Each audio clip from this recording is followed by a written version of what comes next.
Hey everybody, Scott Colbranson, host of Rock Mysteries. Thanks for being back with us. We've got another great episode for you coming right up. Before we do that, though, a reminder, we are a commercial-free podcast. That means we depend fully and only on your support and contribution. So check out our Patreon page, patreon.com/Rock Mysteries, where you can get exclusive content, some swag, and one-on-one interactions you can't get. And most of all, you get the episodes early. That's right. Before the general public, our Patreon supporters get early access to every episode of Rock Mysteries. So check us out, patreon.com/Rock Mysteries. Thanks.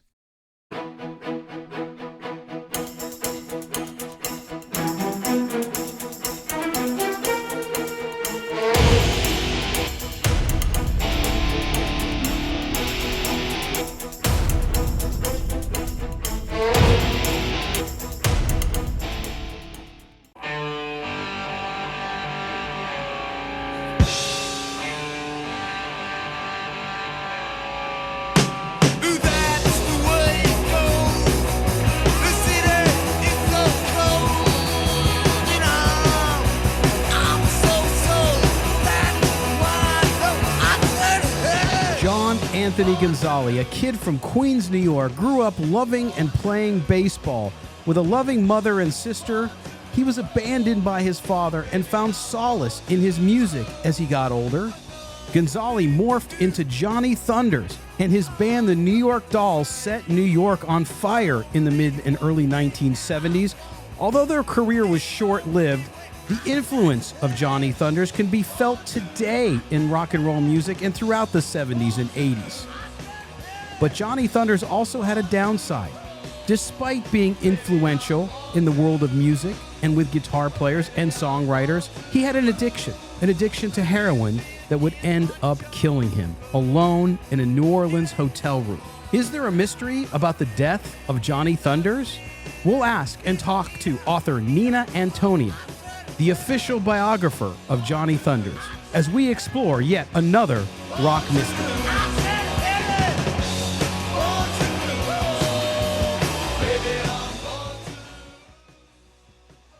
Nina Antonia now joins us. She is an author who has chronicled the lives and careers of Johnny Thunders and the New York Dolls, and is the author of the authorized Johnny Thunders biography, In Cold Blood, which you can, of course, pick up on Amazon.com and other places as well. She's appeared in numerous documentaries on the subject as well. You can follow her on Twitter at Nina Antonia 13, and you can also visit her website at ninaantoniaauthor.com. Nina, thanks for joining us here on Rock Mysteries. Hello, it's good to be talking to you. All right. So, Nina, I have to start with this, right? Because I think as writers, we often write about subjects as we're interested in, or something that's compelling that calls us to write about it. Nina, tell us first how you connected with New York Dolls, and of course, later Johnny Thunders, and this whole story and the whole fascinating background on the music scene at that time. God, that's a lot of questions in one. Well, I mean, I connected with the New York Dolls like any kid that loves rock and roll. I saw a picture of them in 16 magazine. They were doing a freak rock special. People were calling, well, glam wasn't yet born, so just before people were calling it freak rock, and that included the Stooges in that little nutshell. And so I saw a picture of the New York Dolls, and I thought they were the most amazing thing I'd ever seen. And when you're that age, I could almost hear the rock and roll just looking at that picture. And I thought that Johnny was just looked amazing out of all of them. But I very much, my first rock and roll hero was Mort Bolan, and I could hear his influence in the New York Dolls. I loved their music. I loved the sort of chaos and passion of it. And I sort of promised myself that when on my 13th birthday that I would one day meet Johnny Thunders. That's amazing. Yeah. So you started off as a fan, and that to me is where so many of our journeys start when it comes to music. And I know for me, back in the day when we read magazines. I feel bad for my kids who don't have that same sort of discovery when you get to pick up a magazine or you go to the record store on Tuesday release day and wait for them to unwrap the box and take off that shrink wrap and open up the vinyl. Although now people are finding vinyl again, which is a good thing. But so you come to be a fan, New York Dolls, you see all that, and of course the Mark Bolan connection, absolutely. The Dolls and Johnny really had a massive and I think just ongoing influence, not only on the punk scene at the time, of course, in the 70s and early 80s, but also just rock music past that. You can go up to the Guns N' Roses and even some of the newer bands that you're hearing today. One of my favorite bands, The Replacements, of course, I think built their whole kind of mystique around Johnny's mystique. But when you look at that influence, the Dolls never got to the point of commercial success that so many of the other bands have. But a lot of the people who did credit them for this. That influence, how deep is that influence by the New York Dolls and of Johnny too, who we're going to talk about more in depth here in a few minutes? How deep is that from music from that point in time to now? Well, I think you've just summarized it. But I also think that some people are doomed in a way almost to, they're so pioneering that they influence what's coming up for the next 30, 40 years. And to the people who know of them, they are absolutely revered, but they are so ahead of the game that it's in fact the copyists that tend to make it. It's not very good parallel, but you know that book that Madonna did called Sex? Yes. Okay, so I saw something online and they were going on, oh, it's really groundbreaking, and she's using leather and she's using black guys, she's using white guys. And that book to me is basically a softer version of all of Robert Mapplethorpe's images. So if you don't know what comes before, you end up crediting actually the copyists. And it's then up to the copyists whether they are kind of graceful enough to say, well, my big influence was Johnny Thunders. Most people are quite verbal about that. Some people do go out and check Johnny out, and some people don't. Some people don't go that deep. They're not interested in going that deep.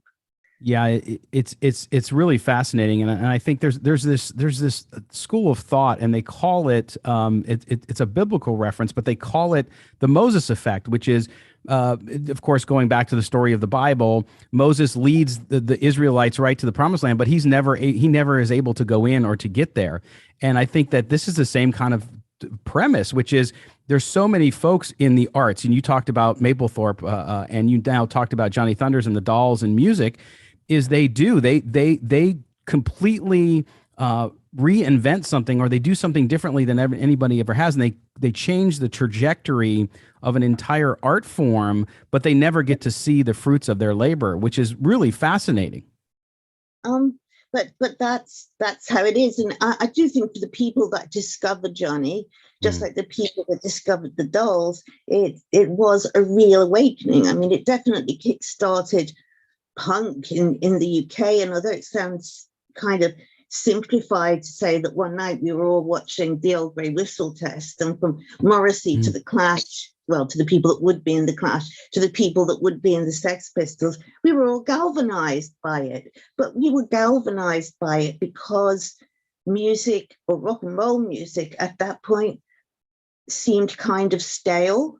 And people like the Rolling Stones or Led Zeppelin were, to a 15, 16-year-old, they were old men. Yeah. You need, sorry, I'm moving. You need people that can kind of speak your language or understand what you're going through at that point in time. And that's what the Dolls gave us, disenfranchised kids across the UK. I think the other thing that's very interesting in regards to Johnny, and it's taken me a while to realize that not all of his American audience realized just how big and influential he was in Europe and in Japan as well. He's not just considered an American artist, he's an international artist. Yeah, no, that's a great point. And that's what I think your book does such a great job of chronicling and talking about. It really is because it's his authorized biography, and it's also sort of the Johnny Thunders Bible in my view, because you can go in there and you can find so much information, and you really outline well how much of an influence he had across the globe and how that changed the course. Even artists like David Bowie, who saw him perform, and then suddenly you saw him introduce some of the things from the New York Dolls into his own act and kind of morph it into, and again, David Bowie's one of the greatest, but still, again, the influence from everything from stage wear to the music to guitar playing. Johnny doesn't get the credit that an Eric Clapton or an Eddie Van Halen or all these other guitar heroes get, but you can see and hear his sound and even music that's coming out from younger people today. I mean, I know. I mean, Bowie was a particularly good point, and he was very clever in what he chose. And I think he was a great artist. But I don't know if you've read the New York Dolls book. There's a really funny bit in it where Sylvain says, "Oh yeah, he really liked our shoes. He was asking us where we got our shoes made." And next thing you know, he sort of toggled to Max's Kansas City wearing a pair. Yes. Yes. No, exactly. And that book is also awesome. And yes, the stories are fascinating, especially for those of you who might be new or have discovered these artists like Johnny himself. Now go back and read both of those books, because I think they're great together. So Nina, we talk about Johnny Gonzalez himself, right? So Johnny Thunders, that's his real name. And you talk about in the book his childhood and the fact that his dad leaves when he's very young, and that has a profound effect on his entire life.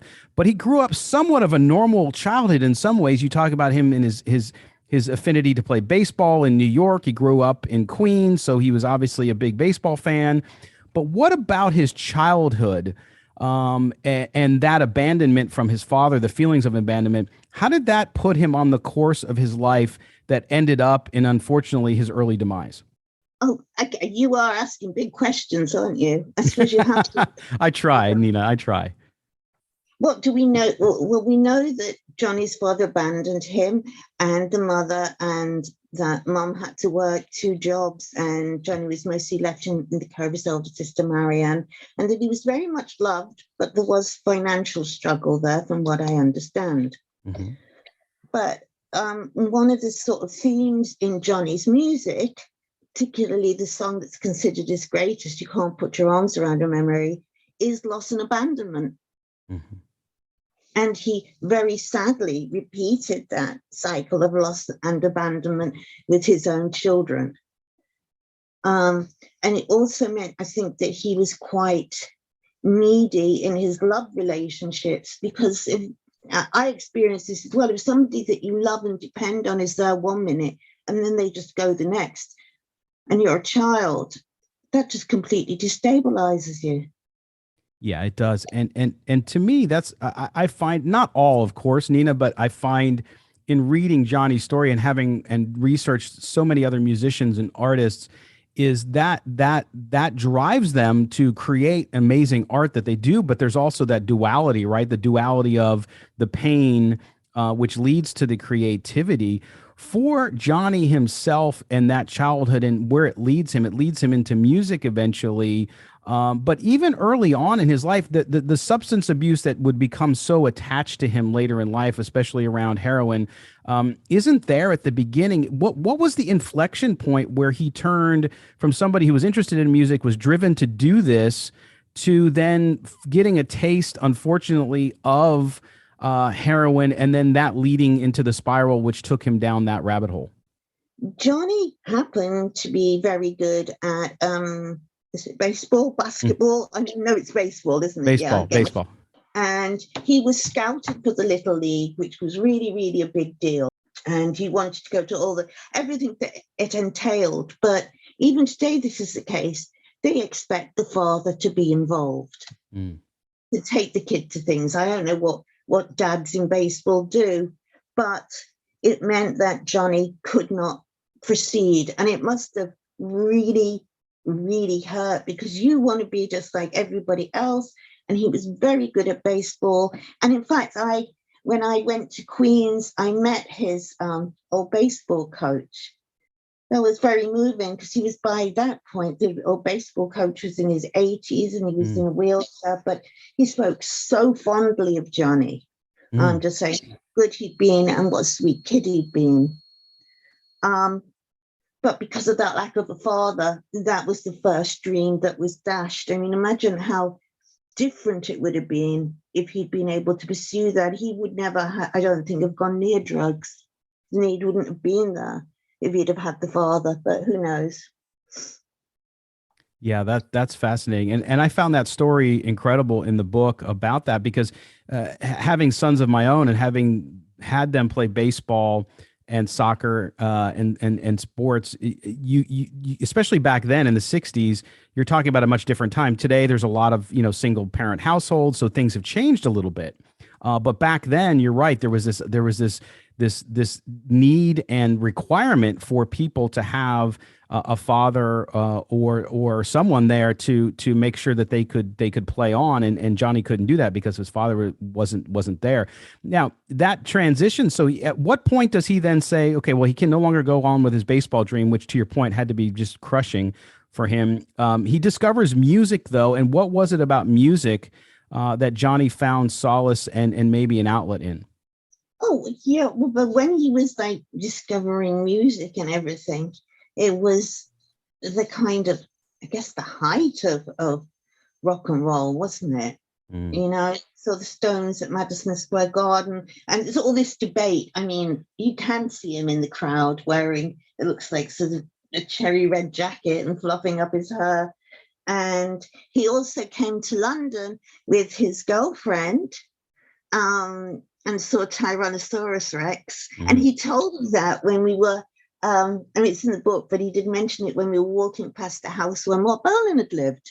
So I live in the neighborhood where Mort Bolan spent a lot of time. But anyway, I've digressed. Johnny came of age in that particular golden moment of rock and roll when everything was moving forward and the Stones and Keith were godlike and all the rest of it. And it seemed like a non-stop party.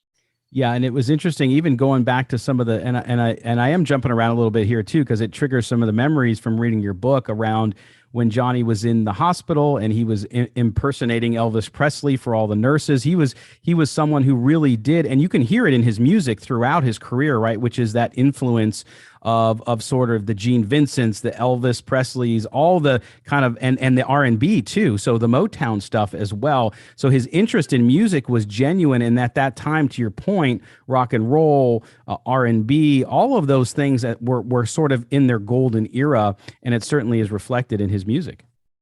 I mean, he was obviously somebody that wanted the adulation, and in some ways he was very confident, and in other ways he wasn't. Apparently the first few New York Dolls gigs that he did, he had to turn away from the audience. He was so shy he couldn't face them. Yeah, that amazed me, and I've actually, a lot of other musicians have been in that same boat where they would play with their back to the audience because of that. And Johnny too, when you do see the interviews with him that are filmed one-on-one, you can sense that kind of that unease with the attention and sort of that shyness that comes out for someone who's known for being such an influence in rock music. But as he progresses, we get past the New York Dolls, and he gets then of course creates the band the Heartbreakers, which was a phenomenal band and another underrated band. But he again is kind of beset by, if you want to call it, bad luck.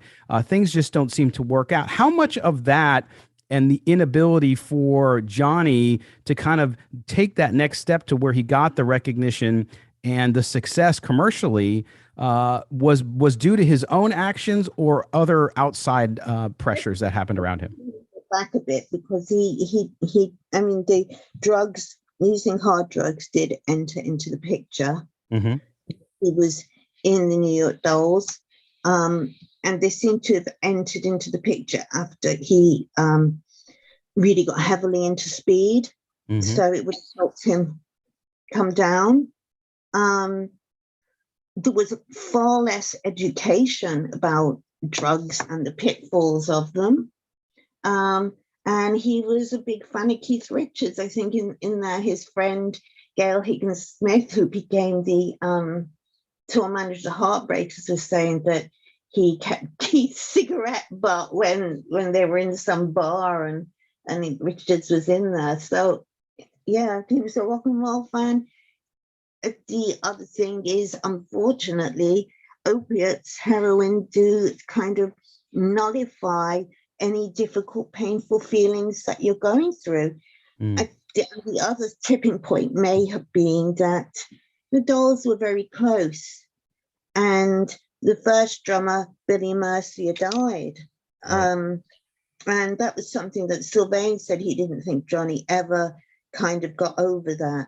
That was another, not that he meant it, but another sudden abandonment. Yeah, but Nina, that also that change in drummers, I'm glad you brought that up with the Dolls, introduces him to Jerry Nolan, and Jerry Nolan becomes sort of like a pseudo father figure to him, right? And because he's older, he's the oldest member of the Dolls, if I recall correctly. And he's 7 years older than Johnny. What's that? He was 7 years old. 7 years, yeah. So really, a male figure that he could look up to. And again, going back to your point about his childhood and his father and the abandonment issue. So Jerry Nolan kind of fills that void for him. But Jerry Nolan also introduced him to opiates, correct? As far as I know, but I think there was other people around them. There was some kind of tour manager as well. So it's not fair really to say it was Jerry Nolan, because unfortunately in that time and place, drugs were everywhere. They were like cups of tea to the English. Yeah, no, we as part of the show we did on Bon Scott, we learned that about the London scene during that kind of mid 70s to early 80s scene, from the punk scene to the rock, everything that was going on there, and the ubiquitousness of heroin and drugs period was huge. So totally understand that. So let's then take up this conversation. And I know I'm skipping some stuff, but we want to get to a little bit here of Johnny as he progresses and then gets later in his career, and is out on his own, and leading up to the unfortunate demise of Johnny on April 23rd, 1991. But he kind of skips around, and then he finds himself sort of on his own and releases his solo album. I just wanted to say something, because one of the unfortunate things that has become repeated wisdom, even though it's untrue, is people will say, oh, the Heartbreakers introduced heroin to the London punk scene. But heroin was already here. It was flourishing. And the other thing, very sadly, is that Sid Vicious's mother was the one who introduced him to heroin. Yes. And you have a parent who's using, and you see that as somehow they're telling you that makes them feel better, that again becomes a huge influence. So it's just too wrong and simplistic to say, oh, it was Johnny, it was the Heartbreakers. No, I'm sorry, it's a wider remit than that. And shocking that I've seen people who have parents that are addicted, they either go one way or the other. They either never touch drugs or they fall all into it, and it's very sad. Yeah, it's very sad. And you're right, though. That's the example they see. And so they either rail against it or they just dive right into it. And so we see Johnny on his own after 78, and he builds his career from there. On his own, though, because he kept gigging with the Heartbreakers. That was their bread and butter money.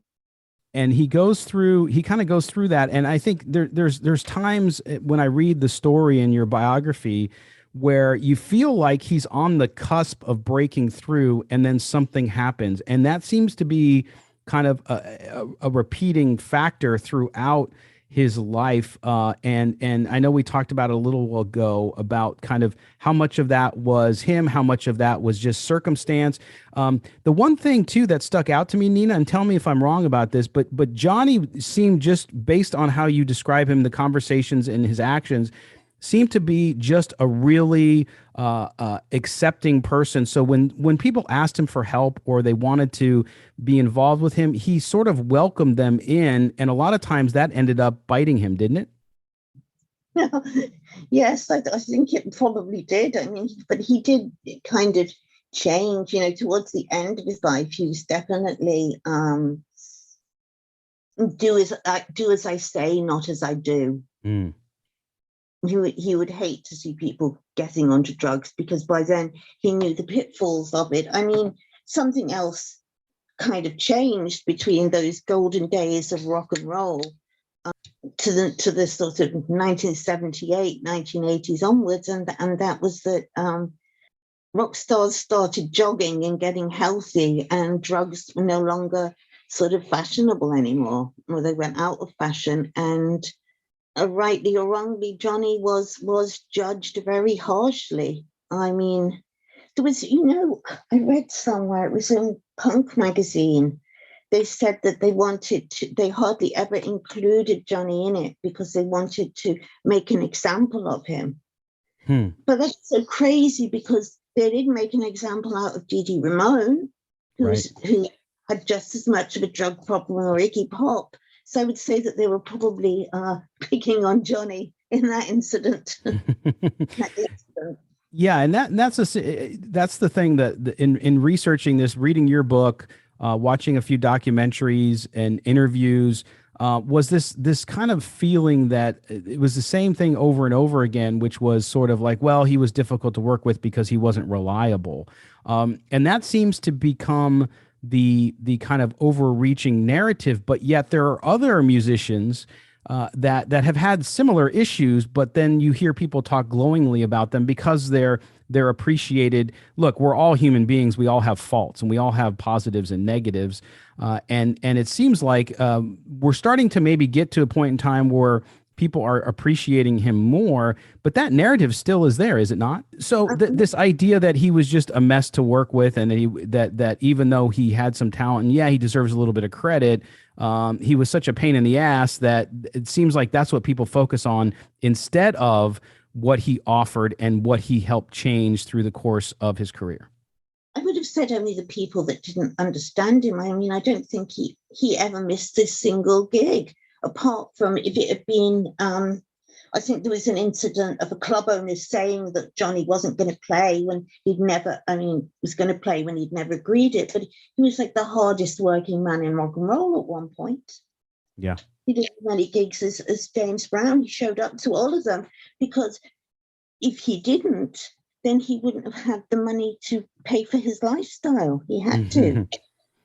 Yeah. So he worked really hard. He didn't get to have long months off or to recuperate. And I think probably that was one of the reasons why he did die young, because he couldn't address his health issues or have a good rest or put his feet up. Yeah, it never seemed like he got that time to reflect and to recover, right, at different times. And I know that other times he tried to change his habit and tried to get off the drugs, but that they weren't always successful. They were successful at times, but we see that kind of repeating over and over again. He went to rehab once towards the end of his life, and he was really in a bad way. And he did that with the encouragement of some friends and fans, and he did that for his sister as well, because his sister and mother really loved him, and they were at their wits' end. I think one of the other fallacies I see is and it's why I stopped going on Facebook and looking at the Johnny Sanders sites, no matter how good they are, is because people talk such misdirected nonsense, really. He was very loved. His Swedish girlfriend that he had a baby with, Suzanne, was really a decent person and would have stayed with Johnny always, except his behavior got out of hand. He was not able to tame his demons, because that's something only we can do for ourselves, isn't it? Nobody else can make you stop. You have to want to. Absolutely. There's no, you can try to help as much as you can, but you're right. You have to make the conscious choice to make that change. And you mentioned that, so he has his daughter, right? So his third child, that later in life with the Swedish hairdresser, I believe she was. Yes, yes, they Yes. had a girl called Jamie, who's now a very grown-up girl, and I've met one of the grandchildren, which was Oh, lovely. But I mean, it's very poignant because her eyes were just like Johnny's, and he would oh. have looked at his grandchildren. Yeah, no, I did read about her and that she had children as well. So that's a great continuation of that story. But he has the baby then, and that he kind of I wouldn't call it he got rest then, but he sort of was so in love with being a father again and having his daughter Jamie. And then that sort of breaks down. He goes back to the United States, right? And I remember his wife mentioning, or his girlfriend mentioning, that she felt that that would be the last time she would see him. And sure enough, that turned out to be the case, unfortunately. I just going to say, I realized once his German manager left, Christopher, Hmm. who was a stabilizing influence, who's another father figure. And once Johnny broke up with Suzanne, I mean, I also felt that he wouldn't last much longer because they'd been his safety net and his support, really. No, and I got that sense from your book as well that that was the case. But he heads back to the United States, and then at some point he's diagnosed with leukemia. How much did you know about that? Did anybody really know about that? He splits up with Suzanne and he goes back to live in New York. He gets an apartment, but he can't really hold it together, even though he told me Mm. he thought it was very funny because it was almost opposite a police station. But his health starts to go downhill. Jerry still remains in his life, and he goes to see Jerry, and he says that he doesn't understand what all these bumps and bruises are on him. And at that point, Jerry's girlfriend, whose mother had died of leukemia, she suggests that maybe Johnny should go into hospital. And Jerry says, I will stay with you all the way. Let's do this. Maybe cancel the gigs you've got in Japan. And I know this because Jerry came to see me the summer before he died. So Mm. he was telling me all of this. I was very grateful to him. And it's terribly sad, but Johnny said what he would always say to Jerry, which was thanks, but no thanks, because he was scared of going into hospital. And also Mm. because very sadly, and especially in America, but it happens here as well, that doctors are judgmental of people that are drug Mm. users. Yeah. No matter how ill they are, they'll see junkie first and think that it is some sort of scam. But in fact, Johnny was very ill. So it's absolutely tragic. Yeah, that's terrible. And I you did mention that in the book, that story of Jerry talking about how he didn't want to go to the doctor, and so then it was never technically diagnosed. Is that what you're saying? Well, we have to wait for the coroner's report, which Yeah. it's in the coroner's report. Yes. Okay. Yeah. No. And that's where we'll jump ahead. And I know we're jumping ahead, Nina, here just because obviously of the duration of the program. Because Johnny's life and your book, again, I want people to go read your book because it's fascinating, and the spots we're skipping over are important. But I do think people need to go and research more because I think his life and the way you chronicled it is fascinating, and it really does give the most insight into the man and his life and his contribution to us all as music fans and as fans of art. So, but let's jump ahead to that. So you talk about this situation where he was not feeling good. He was having issues. He goes to Jerry. Then he finds himself in New York. Then he ends up going to New Orleans, right? So in 1991, he's in New Orleans. He's very unwell, but he has gigs to do in Japan. Mm-hmm. He was absolutely adored in Japan. And so he does those shows. He sees I believe he saw a doctor there, I think. There was some thoughts as to whether he should carry on with the gigs. He looked so fragile if you look at footage of him. And then he was backwards and forwards. He goes to Germany. Then he goes to New Orleans because he had always wanted to do some sort of New Orleans style musical review. So, but I also think that perhaps he was, the way that cats go off to die somewhere, they're not known, they just go off in private. Yes. So I think he did have a sense that time was running out, and he was supposed to be joined later on by Stevie Classon and by Jerry Nolan, but they weren't with him at the beginning. And Johnny was not used to being by himself. He usually always had somebody with him, and he didn't cope very well by himself either.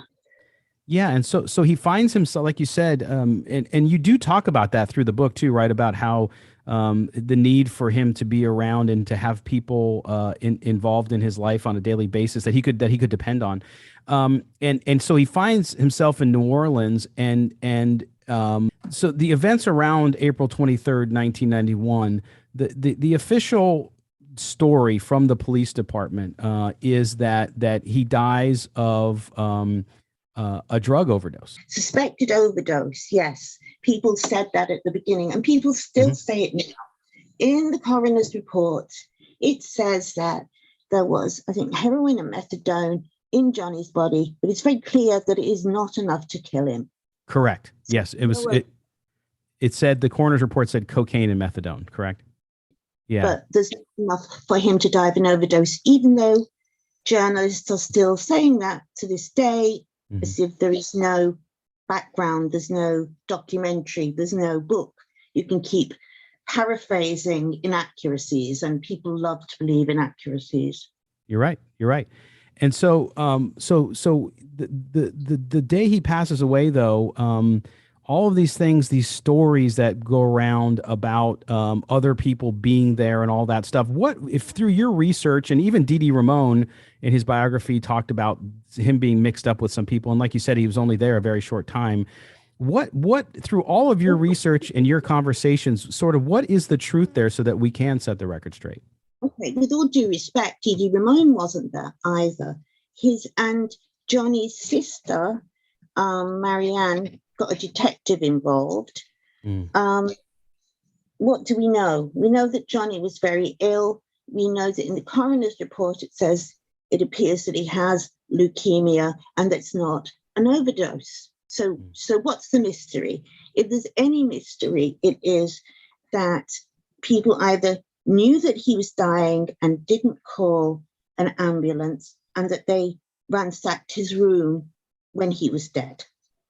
Yeah, that's sort of what your book gets to. And I wonder too, that his sister, and this kind of call, even going back to Mark Webster, his former manager, talking about trying to reopen the case. What was that about? What was what about? The fact that they were asking for the case to be reopened from the New Orleans Police Department. That was Johnny's sister. Yes. Had asked that, and Mick Webster, the tour manager, just conveyed that to the press at the time, because she felt that everything had been brushed under the carpet too quickly. And that's probably true. Yeah. And I think too, we find in some of these other shows that we've done about Kurt Cobain, about Bon Scott, where there was drug use involved, the police tend to overlook these things, or not, I shouldn't say overlook. They tend to rush through them because they say, oh, well, this person they'll call them a junkie, or was addicted to some sort of substance, and they overlooked it. Do you think, was that something involved here? Do you think, is that what the family thought? Yes, of course. I think Marianne says that in the book. She says the New Orleans police just rushed through it because they thought Johnny was just another junkie John Doe. But I think the coroner's report, it kind of does sum up some of it. We'll never know who stole from Johnny, but if you're looking for the mystery, that's the mystery. There was some lowlives around that probably stole his items, but he wasn't murdered. He was in too poor shape. Right. He died when he got there. He was dying. He looked ill. I think he had to have a medical before he was allowed on an airplane.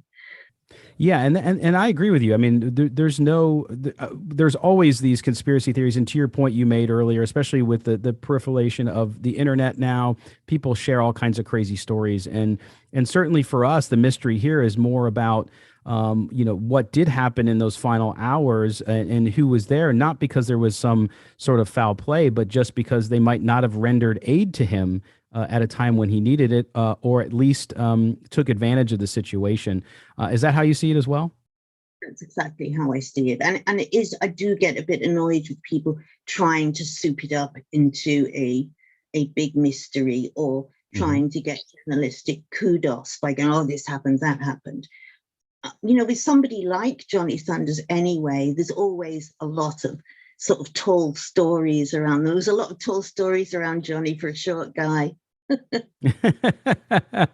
Yeah, no. Well, that's where we do with cultural icons, right? Is we build them into something, and then when they do either pass or something else happens, we tend to glamorize and take it to a different level. And then people who maybe discover Johnny later than in life, younger people, for example, they start to read these stories and these fanciful stories where people are trying to make money off it. They're trying to do all sorts of things because they know people are interested.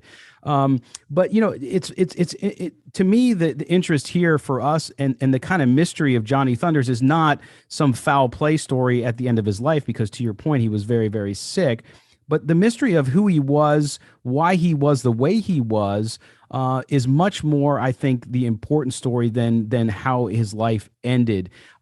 Looking at him and knowing him, and writing so extensively about him over these years, Nina, what is it about Johnny that people who might be discovering him now for the first time, they might be listening to this show, they might be hearing the Heartbreakers or the New York Dolls for the very first time. For you, what is it that you would like them to know about Johnny, and what they should do to look more into him and to understand him? Well, I was going to say, I think that in our pop culture iconography, people come along, whether it's Jesse James or whether it's James Dean, and Johnny kind of fits into that format. It's the glamorous outsider, isn't it? Mm. That they live their life on their own terms. And I think that's especially intriguing to any kid growing up now, because everything is so pinned down and worked out, and people I don't understand it. Maybe I shouldn't say this. People are so keen to identify themselves. So there's no real mystique or freedom left. Yeah, and that you mentioned that about today, especially with kids who might be finding Johnny and his music for the first time, is the individuality and the desire to kind of forge their own way and do it their own way in a world where now you see kids and even adults on things like Instagram, where they're trying to edit everything that they do to make it look like it's perfect. And Mm. Johnny was anything but perfect, but he was himself. But he was also deeply charismatic, and Mm. charisma is not something that you can learn, despite life coaches thinking you can. It's a certain form of electricity that people have within them, and it's very attractive to be around. I'm sure that Hendrix probably had it, and De Niro can evoke it in films, but Johnny actually had it. And it's when you know that there's somebody with a very sort of special presence there. He was incredibly electrifying on stage. That was his sort of, I don't know, that was where he shone as a performer, when he was having a good night. And people still say to me, oh God, I saw Johnny 40 years ago. I've never forgotten it. It was so intense. So it was like seeing the best gig you've ever wanted to see, and it was right there. But it also caused him to burn out, and the life of being a drug addict is a very, very hard one. It's 24/7, and it wears you out. Yeah, there's a cautionary tale there, and I'll tell you, as much as I love live music, and there's a handful of people, obviously, that I would have loved to have seen, and one of them is Johnny, because love is music, but all of the reading, and in your book you talk about it too, is just how electric he was on stage and live. and that's something that unfortunately I missed. But you can still hear so many great stories about that, including in your book, Nina. Well, Nina, listen, I appreciate you spending so much time. If you want to talk to Nina, you can talk to her on Twitter at Nina Antonia 13. You can also visit her website, ninaantoniaauthor.com. Nina, before we let you go, though, I want you're a writer outside of music too. I'd love for people to know what you're up to now and what they can look forward to in some of your other works. Oh, well, they need to come to my website. I mean, I basically stopped writing about rock and roll about 10 or so years ago. And I write more sort of supernatural and esoteric things because it's still marginalized and liminal places to explore. And really not much taken with the modern world and modern music. And I cringe in horror when I see the Kardashians. There's nothing alluring about being rich. I just can't see that at all. I agree with you. But what talk about though? What are you working on now? Those books. Are you have anything coming out soon? People can take a look at your latest. I've had a novel published called The Greenwood Fawn. I'm trying to get a new book deal for it. In Cold Blood is available only on Kindle, although it's just about to come out in Japan, Japanese edition. Wow. I would love for it to get a US publisher and a UK publisher. As I say, it's available on Kindle, for which I'm grateful, but it should be available on paper. And this July, it would have been Johnny's 70th birthday.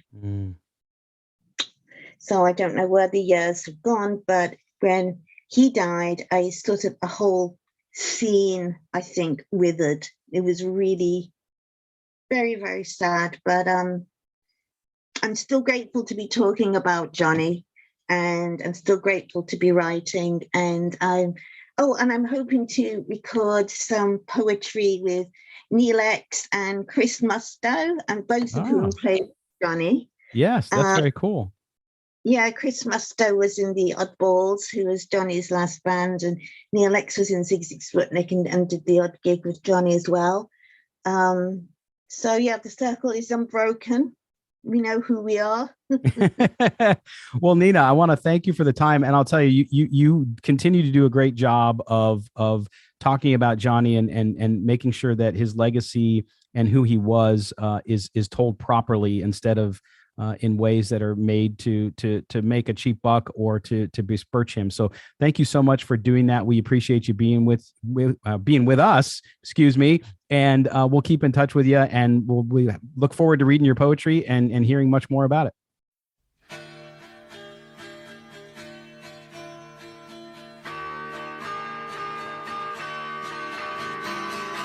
It doesn't pay to try. All the smart boys know why. It doesn't mean I didn't try. The sad end for Johnny Thunders does not diminish the impact he had on the world of music. Although his life was cut short, the music of the New York Dolls, the music of the Heartbreakers, the music and the style and the guitar playing, the musicianship of Johnny Thunders lives on. While today's younger generation might not be familiar, they can hear the influence of Johnny throughout popular music. And even though his life ended under strange circumstances, the only mystery around Johnny Thunders remains what could have been. For Rock Mysteries, I am Scott Gulbranson.